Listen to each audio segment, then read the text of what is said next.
وَوَصَّيْنَا الْإِنسَانَ بِوَالِدَيْهِ إِحْسَانًا، اور ہم نے آدمی کو حکم دیا کہ اپنے ماں باپ سے بھلائی کرے۔ حَمَلَتْهُ أُمُّهُ كُرْهًا وَوَضَعَتْهُ كُرْهًا، اس کی ماں نے اسے پیٹ میں مشقت سے رکھا اور مشقت سے اس کو جنا۔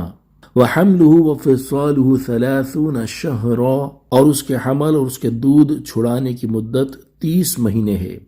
حَتَّى إِذَا بَلَغَ أَشُدَّهُ وَبَلَغَ 40 سَنَةً، یہاں تک کہ جب وہ اپنی کامل قوت کی عمر کو پہنچا اور 40 سال کا ہو گیا، قال رب اوزعنی ان اشکر نعمتک التي انعمت علی وعلى والدی وان اعمل صالحا ترضاه واصلح لی فی ذریتی۔ تو اس نے عرض کی، اے میرے رب، مجھے توفیق دے کہ میں تیری نعمت کا شکر ادا کروں جو تو نے مجھ پر اور میرے ماں باپ پر فرمائی ہے، اور میں وہ نیک کام کروں جس سے تو راضی ہو جائے، اور میرے